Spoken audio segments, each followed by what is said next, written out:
প্রিয় একাদশ দ্বাদশ শ্রেণীর শিক্ষার্থী, শুভেচ্ছা নেবে। আজকে আরেকটি ক্লাস নিয়ে তোমাদের সামনে উপস্থিত হয়েছি। একটি গুরুত্বপূর্ণ কবিতা, আমার প্রিয় কবির একটি কবিতার এমসিকিউ ক্লাস। অবশ্যই ক্লাসটি তোমরা মনোযোগ সহকারে দেখবে এবং ক্লাসের প্রত্যেকটি ইনফরমেশন তোমার ব্যক্তিগত খাতা অথবা ডায়েরি অথবা নোট খাতা যেখানেই হোক অবশ্যই নোট করে রাখবে, কেননা তোমার পরীক্ষা অতি সন্নিকটে। এই পরীক্ষায় তোমার প্রমোশন হবে কি হবে না এটি নির্ভর করবে। সুতরাং ক্লাসটি অবশ্যই মনোযোগ সহকারে দেখবে এবং নোট রাখবে। প্রিয় শিক্ষার্থী, শুরু করছি আজকে বাংলা প্রথম পত্র ক্লাস, এমসিকিউ ক্লাস। নুরুল দিনের কথা মনে পড়ে যায়। অবশ্যই তোমরা এই কবিতাটি অনেকবার শুনেছ এবং শুনছ। তো এই কবিতার লেখক সৈয়দ শামসুল হক। এই লেখক পরিচিতি থেকে আমি কোনো প্রশ্ন এখানে রাখিনি, কেননা সৈয়দ শামসুল হক সম্পর্কে তোমরা কম বেশি প্রত্যেকেই জানো। তো আমরা নুরুল দিনের কথা মনে পড়ে যায় কবিতার এমসিকিউ গুলো, গুরুত্বপূর্ণ এমসিকিউ গুলো তোমাদের সামনে উপস্থাপন করব। তো শুরু করছি আজকের প্রথম প্রশ্ন। নীলক্ষা আকাশের রং কেমন? নীলক্ষা আকাশের রং নীল। নীলক্ষা আকাশের রং নীল। ১ নং প্রশ্ন শেষ। পরবর্তী প্রশ্ন নং ২। ২ নং প্রশ্নে বলা হচ্ছে, নুরুল দিনের কথা মনে পড়ে যায় কবিতায় কোন চাঁদের কথা বলা হয়েছে? কোন চাঁদের কথা বলা হয়েছে? পূর্ণিমার চাঁদের কথা বলা হয়েছে। প্রশ্ন নং ৩। নীলক্ষার নীলে তীব্র শীষ বলতে কোন দিকটি প্রকাশিত হয়েছে? কবিতায় নীলক্ষার নীলে তীব্র শীষ, এই কথাটি বলতে কি বোঝানো হয়েছে? এই কথাটি বলতে বোঝানো হয়েছে সংকটকাল। তীব্র শীষ, সংকটকাল। পরবর্তী প্রশ্ন, প্রশ্ন নং ৪। নুরুল দিনের কথা মনে পড়ে যায় কবিতায় কবি কেন সকলকে স্থির হয়ে বসতে বলেছেন?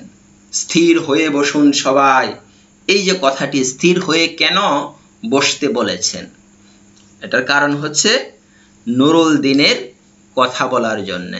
নুরুল দিন কে ছিল, নুরুল দিন কি করেছিল, সেই কথাটি বলার জন্য কবি সবাইকে বলেছে স্থির হয়ে বসুন। পরবর্তী প্রশ্ন, প্রশ্ন নং ৫।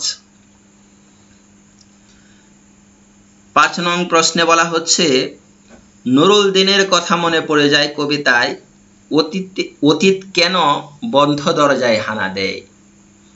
অতীত কেন বন্ধ দরজায় হানা দেয়? কেন? উত্তর হচ্ছে বিপ্লবী চেতনায় জেগে ওঠার জন্য। বিপ্লবী চেতনায় জেগে ওঠার জন্য অতীত আমাদেরকে হানা দেয়। তো এই জন্যই তো আমরা অতীতের যে চেতনা আমাদের ছিল, ৫২ ভাষা আন্দোলনের চেতনা ছিল অতীতে, এই জন্য আমরা 71 সালে মুক্তিযুদ্ধের মাধ্যমে আমরা একটি স্বাধীন সার্বভৌম রাষ্ট্র পেয়েছি, অতীত চেতনার বলেই। পরবর্তী প্রশ্ন, প্রশ্ন নং ৬। নুরুল দিনের কথা মনে পড়ে যায় কবিতায় বন্ধ দরজা কোন অর্থবাহক? বন্ধ দরজা কোন অর্থবাহক? স্মৃতিহীন নির্বিকারত্ব। বন্ধ দরজা বলতে স্মৃতিহীন, নির্বিকার আর কি, নির্বিকার অর্থ। পরবর্তী প্রশ্ন, প্রশ্ন নং ৭।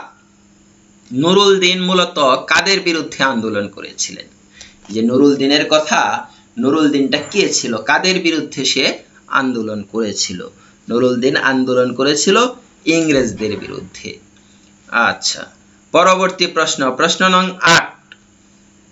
জাগো বাহে কণ্ঠে সবাই, কথাটিতে কি প্রকাশ পেয়েছে? কথাটিতে প্রকাশ পেয়েছে অত্যাচারীদের বিরুদ্ধে জেগে ওঠার আহ্বান। এটাই হচ্ছে জাগো বাহে কণ্ঠে সবার কথাটির অর্থ। পরবর্তী প্রশ্ন, প্রশ্ন নং ৯। নুরুল দিনের কথা মনে পড়ে যায় কবিতায় কোন ধরনের মানুষ আবার জেগে ওঠে নুরুল দিনের আশায়? কোন ধরনের মানুষ জেগে ওঠে? অভাগা মানুষ আবার জেগে ওঠে। প্রশ্ন নং ১০। 10 নং প্রশ্ন হচ্ছে নুরুল দিনের কথা মনে পড়ে যায় কবিতায় শকুন শব্দটি দ্বারা কি বোঝানো হয়েছে? এই যে শকুন শব্দটি ব্যবহৃত হয়েছে কবিতায়, এই শকুন শব্দটি কি অর্থ বহন করে? শকুন মানে হচ্ছে পাকিস্তানি মিলিটারিদেরকে বোঝানো হয়েছে। তো এই ছিল 10টি প্রশ্ন। আবারও আমি 10টি প্রশ্ন নিয়ে তোমাদের সাথে আলোচনা করব। ক্লাসে মনোযোগী হবে এবং নোট নেবে ক্লাসটির। হ্যাঁ, আবারও 1 নং প্রশ্ন, হঠাৎ নীলক্ষার নীলে শীষ দিয়ে কি দেখা দেয়? হঠাৎ নীলক্ষার নীলে শীষ দিয়ে দেখা দেয় বড় চাঁদ। প্রশ্ন নং 2, অতি অকস্মাৎ স্তব্ধতার দেহ ছিঁড়ে কোন ধ্বনি? চরণটিতে কিসের ইঙ্গিত পাওয়া যায়? চরণটিতে ইঙ্গিত পাওয়া যায় জাগরণের ইঙ্গিত। জাগরণের ইঙ্গিত পাওয়া যায়। প্রশ্ন নং 3 নম্বর প্রশ্নে বলা হচ্ছে নুরুল দিনের কথা মনে পড়ে যায় অতীত হঠাৎ কোথায় হানা দেয়? অতীত হঠাৎ হানা দেয় কোথায়? বন্ধ দরজায় হানা দেয়। অতীত হানা দেয় বন্ধ দরজায়। পরবর্তী প্রশ্ন, প্রশ্ন নং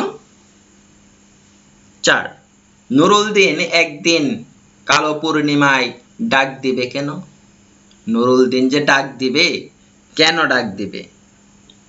সংগ্রামের জন্য সংগঠিত হতে। সংগ্রামের জন্য সংগঠিত হতে নুরুল দিন আবার কালো পূর্ণিমায় ডাক দিবেন। প্রশ্ন নং 5, 1189 সনে বাংলায় কি ঘটেছিল? গুরুত্বপূর্ণ একটি সাল 1189 সাল। এই 1189 সালে কি ঘটেছিল? কৃষক বিদ্রোহ। কৃষক বিদ্রোহ। এই কৃষক বিদ্রোহের বিরুদ্ধেই নুরুল দিন জেগে উঠেছিল সেই রংপুরে। প্রশ্ন নং 6, তিতুমির এক ঐতিহাসিক চরিত্র। একটা উদ্দীপক বলতেছি, তিতুমির এক ঐতিহাসিক চরিত্র। তিতুমিরের সঙ্গে তোমার পঠিত নুরুল দিনের কথা মনে পড়ে যায় কবিতায় সাদৃশ্য রয়েছে কার? নিশ্চিত নুরুল দিনের। নুরুল দিনের সাদৃশ্য রয়েছে। প্রশ্ন নং 7, নুরুল দিনের কথা মনে পড়ে যায় কবিতায় দালাল বলতে কাদের বোঝানো হয়েছে? দালাল বলতে বোঝানো হয়েছে রাজাকারদের বোঝানো হয়েছে। প্রশ্ন নং 8, দেশ দালালের আলখাল্লায় চেয়ে গেলে কবির কার কথা মনে পড়ে? দেশ দালালের আলখাল্লায় চেয়ে গেলে কবির কার কথা মনে পড়ে? কবির মনে পড়ে নুরুল দিনের কথা। নুরুল দিনের কথা মনে পড়ে। নেক্সট প্রশ্ন, নুরুল দিনের কথা সারা দেশে কিসের মতো নেমে আসে? নুরুল দিনের কথা সারা দেশে নেমে আসে পাহাড়ি ঢোলের মতো নেমে আসে। পাহাড়ি ঢোলের মতো নেমে আসে। পরবর্তী প্রশ্ন, প্রশ্ন নং শেষ প্রশ্ন 10, নুরুল দিনের কথা মনে পড়ে যায় কবিতায় নুরুল দিন কোন সময়ে ফিরে আসবে বলে মনে করা হয়? নুরুল দিন ফিরে আসবে কোন সময়ে? কালো পূর্ণিমায়। সেই সাথে আজকের এই এমসিকিউ ক্লাসটি শেষ হচ্ছে। আশা করি প্রত্যেকেই নোট নিয়েছ এবং প্রত্যেকটি ক্লাস বারবার দেখবে। যদি বারবার দেখতে পারো অবশ্যই তোমরা পরীক্ষায় ভালো করবে। তো ভালো থাকবে, সুস্থ থাকবে। আল্লাহ হাফেজ।